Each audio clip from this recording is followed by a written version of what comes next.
In the claustrophobic heart of this concrete jungle where giants of glass and steel loom like relentless wardens, I sit shackled to my desk. The city, a sprawling behemoth of ceaseless motion and noise, thrums around me, yet inside I am numb, drained by the monotony that my life has become.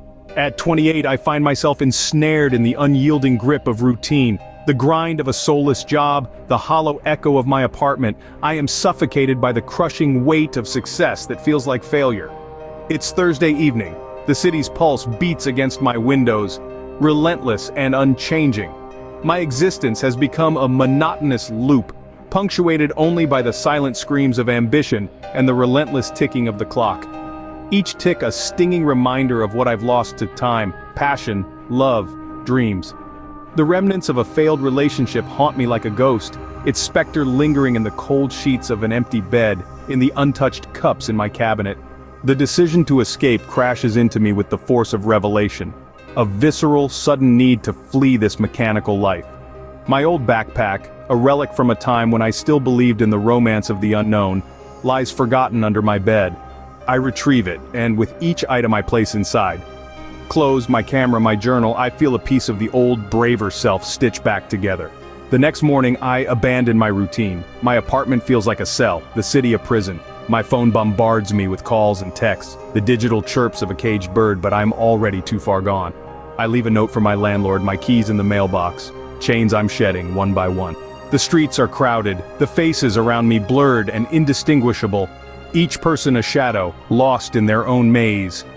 As I make my way to the airport, the city seems to tighten its grip, skyscrapers stretching toward me like the bars of a cage. But I keep walking, propelled by a force I can't resist. The airport is a limbo of souls, each person a story of departures and arrivals. I weave through the chaos, feeling paradoxically isolated in the crowd. At the gate, the final call to board echoes like a freedom cry. I am leaving, not just the city, but the shell of the man I've become.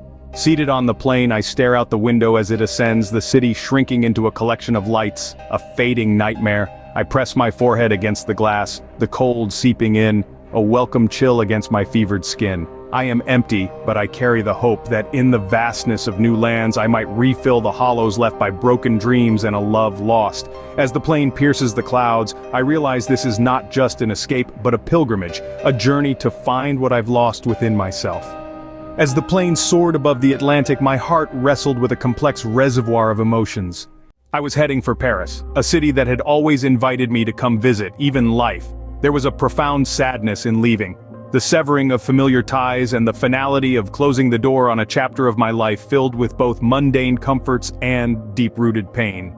Each mile the plane covered was a step further from what had been my reality, a reality marked by a failed relationship, a stifling career, and a pervasive loneliness that seemed to echo through the cavernous streets of my city.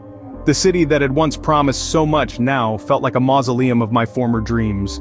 Yet, as the plane descended into the gray morning of Paris, a flicker of thrill stirred within me.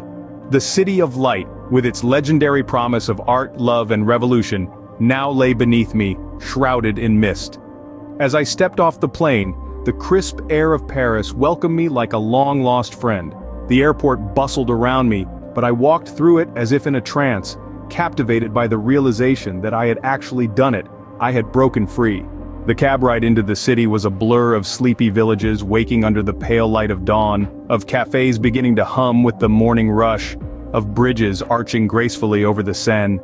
Each sight that passed by the window etched itself into my consciousness, a stark contrast to the steel and glass of my former cage. When I finally arrived in the heart of Paris, it was as though I had stepped into another world, or rather stepped out of a shadow into the sun. The historic streets, with their elegant weathered faces, spoke of centuries of life and passion, of artists and lovers who had walked these paths before me.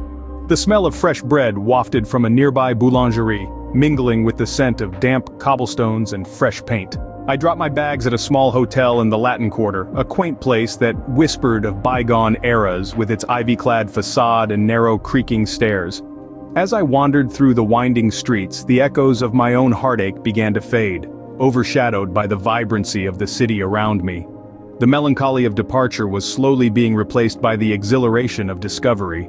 Paris, with its endless layers of history and romance, seemed to offer not just a new chapter but a whole new book. Here, amidst the bustling cafes, the serene parks and the vibrant street art, I could lose my old self and perhaps find a new one. As I sat by the River Seine, watching the water flow past like time itself, I felt the first genuine smile in months play upon my lips. The sadness of leaving was real, profound, but the thrill of arriving, of beginning anew in such a storied setting, promised a rebirth of its own. Thank you for watching. If you like what you have seen, please click on the subscribe button. And you can find more books in the Imaginopedia project by following the link in the description. Please comment and let us know how you feel.